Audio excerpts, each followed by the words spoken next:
لا إله إلا الله محمد رسول الله.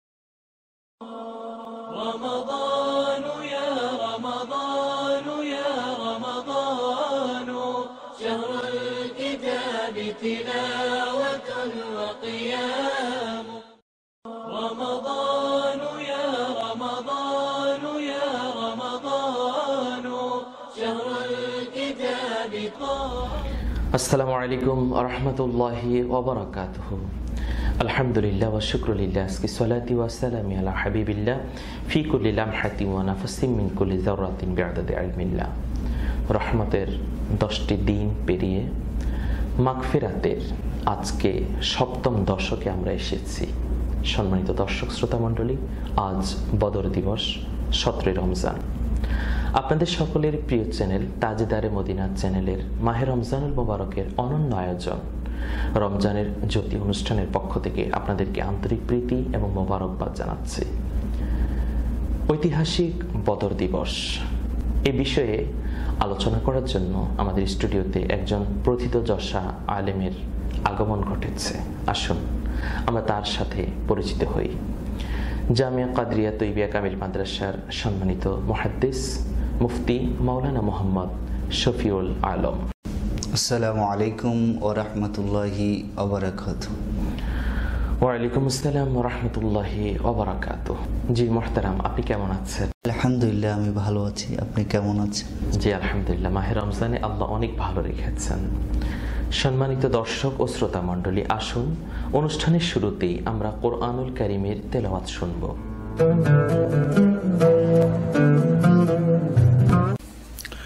أعوذ بالله من الشيطان الرجيم.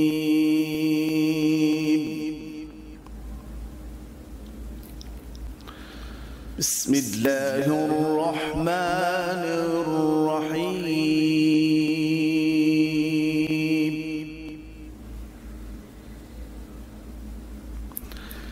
إن الذين سبقت لهم منا الحسنى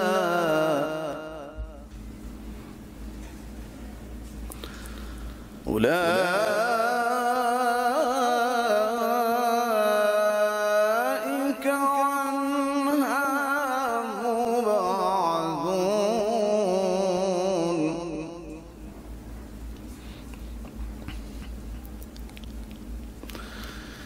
إن الذين سبقت لهم منا الحسنى أولئك عنها مبعدون.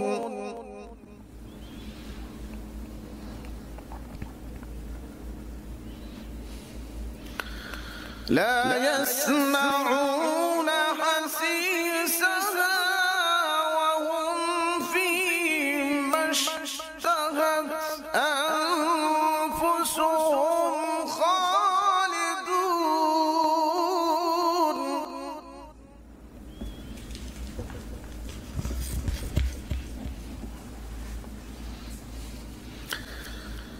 لا يحزنهم الفزع الأكبر وتتلقاهم الملائكة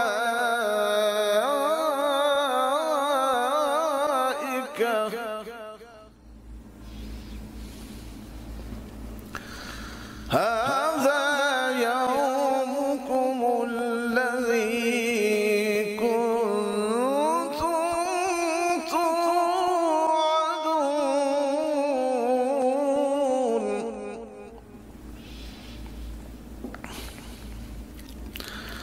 يوم نطوي السماء كطي السجل للكتب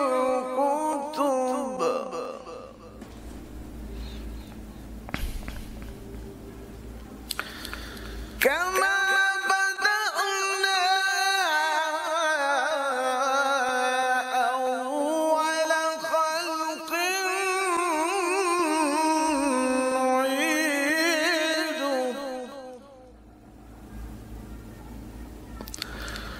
وعدا علينا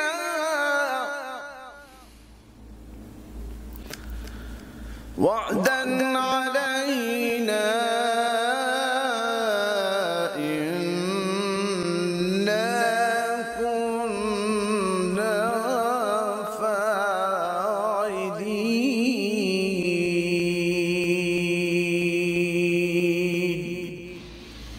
صدق الله العظيم আলহামদুলিল্লাহ, কোরআনের বাণী শুনে আমাদের অন্তরে শান্তি আসলো। আল্লাহ সুবহানাহু ওয়া তাআলা বলেছেন, ওয়াইযা তুলিয়াত আলাইহিম আয়াতুহু যাদাতহুম ঈমানা। মুমিনরা যখন কোরআনের আয়াত শুনে তখন তাদের ঈমান বৃদ্ধি পায়। আমি মুহতারাম মুফতি মাওলানা মুহাম্মদ শফিউল আলম আপনার দৃষ্টি আকর্ষণ করছি। আল্লাহ সুবহানাহু ওয়া তাআলা কোরআনুল কারীমে ঘোষণা দিয়েছেন, ওয়ালাকাদ নাসারাকুমুল্লাহ বিবাদরিন ওয়া আনতুম আযিল্লা। যখন মুমিনরা বিপদগ্রস্ত ছিল তখন আল্লাহ সুবহানাহু ওয়া তাআলা পাঠিয়েছেন ফেরেশতা, 1000 থেকে 4000 ফেরেশতা তিনি নাজিল করেছেন। দেখুন, দ্বিতীয় হিজরির 17 রমজান এই বদর দিবস, আজকের দিনই বদর দিবস হয়েছে। মুসলমান সংখ্যা ছিল মাত্র 313 জন, কাফির ছিল 1000। আল্লাহ তারপরেও সাহায্য দিয়েছেন। আল্লাহর সাহায্য তো যুগে যুগে আছে, এখনো আছে। বদর দিবস সম্পর্কে আপনি বলুন। ধন্যবাদ উপস্থাপক মহোদয়কে আজকের যে বিষয় নির্ধারণ করার জন্য, এবং ধন্যবাদ দর্শক শ্রোতা যারা দূরে এবং কাছের বসে আমাদের অনুষ্ঠান দেখছেন। আজ খুবই গুরুত্বপূর্ণ একটি বিষয়, মাহে বদর দিবস। আর এই দিবস আমাদের জন্য খুবই শিক্ষণীয়। নাহমাদুহু ওয়া নুসাল্লি আলা রাসূলিহিল কারীম, আম্মা বাদ। প্রিয় উপস্থিত এবং দর্শক যারা আমাদের অনুষ্ঠান দেখছে, এই অনুষ্ঠানের মাধ্যমে আপনারা মূল বিষয়গুলো সুন্দরভাবে বুঝতে পারবেন ইনশাআল্লাহ। আল্লাহ রাব্বুল আলামিন যে কোরআনুল কারীমে যে আয়াতখানা আমাদের মাঝে উপস্থাপন করে দিয়েছেন, এই আয়াতে কারিমার দ্বারা আমাদেরকে শিক্ষণীয় হচ্ছে যে তোমরা যখনই মানুষের কাছে বদর দিবস, এই বদরের মাধ্যমে যে সংখ্যা তোমরা কম হও, কিন্তু তোমাদের যদি এতেমাদ, নির্ভরশীলতা, তোমাদের যদি ইয়াকিন, বিশ্বাস যদি থাকে, তাহলে অবশ্যই তোমরা জয়লাভ করবে। আর এই জয়লাভ করার জন্য তোমাদেরকে অবশ্যই বিশ্বাসী হতে হবে। আর বিশ্বাস মানুষকে তখনই একজন প্রকৃত ব্যক্তি হিসাবে পরিণত করতে পারে। আর বিশ্বাস যদি না থাকে, কখনোই মানুষ প্রকৃতভাবে জয়লাভ করতে পারে না। রব্বুল আলামিন কোরআনুল কারীমের মধ্যে শুরুতেই আমাদেরকে বিশ্বাসের কথা বলছেন। জালিকাল কিতাবুল লা রাইবা ফিহি হুদাল লিল মুত্তাকিন আল্লাযীনা ইউমিনুনা বিল গায়ব। যে প্রথমেই আমাদেরকে গায়েবের কথা বলছেন, যে গায়েবের প্রতি তোমরা বিশ্বাস স্থাপন করো। আর যদি গায়েবকে বিশ্বাস স্থাপন না করি, তাহলে আমরা মৌলিক বিষয়গুলো আমরা কখনো বুঝতে পারবো না, এবং মৌলিক বিষয়ের প্রতি আমাদের যাওয়া এটা কখনোই সম্ভব নয়। এখানে একটি বিষয় আপনি জানেন, কিতাবুল মাগাজিতে স্পষ্ট আল্লাহ রাসূল সাল্লাল্লাহু আলাইহি সাল্লাম কিন্তু এই বদর দিবসের পূর্বেই 70 জন কাফির তারা ইন্তেকাল করবে। কে কোথায় ইন্তেকাল করবে রাসূল কিন্তু সেটা ছকও করে দিয়েছেন। জি, অবশ্যই মহতারাম, আপনি এই বিষয়টা আমাকে বলার জন্য। এবং এই 70 জন যে কিতাবুল মাগাজির মধ্যে আরও স্পষ্ট হাদিসটা এসছে প্রথম দিকে, যে বদরের ময়দানে আল্লাহ রসুল সাল্লাল্লাহু আলাইহি সাল্লাম এই বিষয়টা এমনভাবে উপস্থাপন করেছেন, এটি আল্লাহ রসুল ইলমে গায়বের একটি বহিঃপ্রকাশ পেয়েছে। আল্লাহ রসুলুল্লাহ সাল্লাল্লাহু আলাইহি সাল্লাম যখন বদরের ময়দানে ওই জায়গায় গেলেন, যাওয়ার পরে তিনি বললেন, হাযা মাকতালু আবি জাহল, হাযা মাকতালু আব্দুল্লাহ, হাযা মাকতালুন আখার। এভাবে আল্লাহ রসুল সাল্লাল্লাহু আলাইহি সাল্লাম সুন্দরভাবেই যে মানুষকে দেখিয়ে দিলেন, মুসলমান যে আমরা সংখ্যায় কম, কিন্তু আল্লাহ রসুল আল্লাহর পক্ষ থেকে যে সাহায্য, এটাও এদিকে ইঙ্গিত করেছেন। আর এটার মাধ্যমে আমরা মুসলমান এটাই বুঝতে পারি যে আল্লাহ রসুলের প্রতি আমার আন্তরিকভাবে এবং ইয়াকিন বিশ্বাস যদি না থাকে, কখনোই আমরা সঠিকভাবে সেই বিষয়টা সঠিক জায়গায় পৌঁছতে পারব না। এবং এই বদর দিবস আমাদেরকে আরও বেশি অনুপ্রাণিত করে যে মুসলমান, তুমি আজকে যদি তোমার উপর সঠিক বিষয়টা আসে, সঠিকভাবে তুমি এগিয়ে যাও, সঠিকভাবে যদি তোমার বিশ্বাসকে আরও বেশি উদ্বেলিত করতে চাও, তাহলে অবশ্যই তোমাকে সাধনা করতে হবে এবং এই বদর থেকে শিক্ষা নিতে হবে যে আমরা মুসলমান, আমাদের যে মুসলমানিত্ব, আমরা মুসলমান শব্দ একটা অন্যতম অর্থ হচ্ছে আমাদের আনুগত্যতা। জি মুহতারাম, এখানে একটি বিষয়, বিশেষ করে যে ইবনে আফরার দুই ছেলে মাআজ এবং মুআওয়াজ, যে মাআজ এবং মুআওয়াজকে প্রথমে তো জিহাদে যাওয়ার জন্য অনুমতি দেওয়া হয়নি, কিন্তু দেখা গেল তারা শুধু জিহাদে আসেনি, বরং তারা আবু জেহেল যে ছিল কাফিরদের সেনাবাহিনীর প্রধান, ওই আবু জেহেলকে পর্যন্ত তারা হত্যা করেছে। এবং আপনি দেখুন যে এই বদর যুদ্ধের পরে কিন্তু বিশ্বময় মুসলমানের যে প্রচারণা সেটা ছড়িয়ে পড়েছে। জি মোহতারাম, আপনি যে মুআজ এন্ড মুআউবিস, তারা দুই ভাই ছিল, মুআজ বিন আফরা এবং মুআউবিস বিন আফরা, তার মায়ের দিকে নিসবত করা হচ্ছে।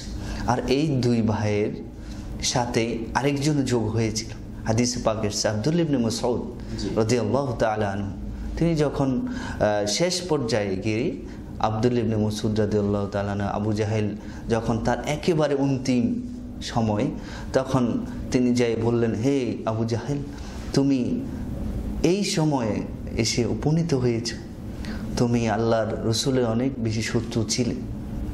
সেই ওই সময়ের মধ্যে যখনও তার একটুখানি তার যে জীবন ছিল, তখন তার সেই কপটতা এবং গাদ্দারি ভাবটা তখনও ছিল, মানে মাথাটা ফেটে গেছে। তারপর বুকের মধ্যে উঠে বলে, হযরত ইবনে মাসউদ বলেছেন যে তুমি ঈমান আনো, কিন্তু আবু জাহেল তো ঈমান আনেনি, বরং বলেছে তুমি আমাকে এমন ভাবে হত্যা করো যেন আমার ঘাড়টা একটু বড় থাকে।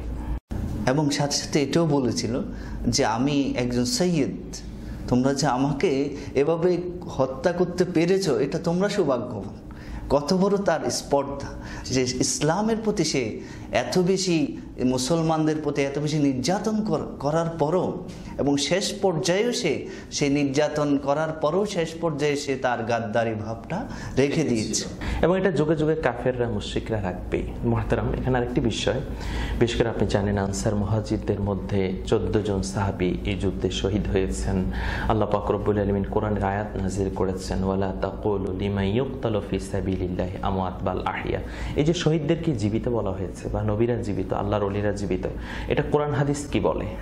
হ্যাঁ, অবশ্যই আল্লাহ এটার প্রতি অসংখ্য হাদিস এবং আল্লাহর কোরআনের মধ্যে স্পষ্টভাবে ঘোষণা আছে।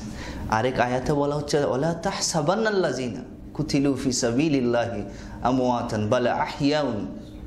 সেখানে বলা হচ্ছে তোমরা ধারণাও করিও না, শুধু তারা যে শহীদ মৃত, এটা এরকম বলেনি।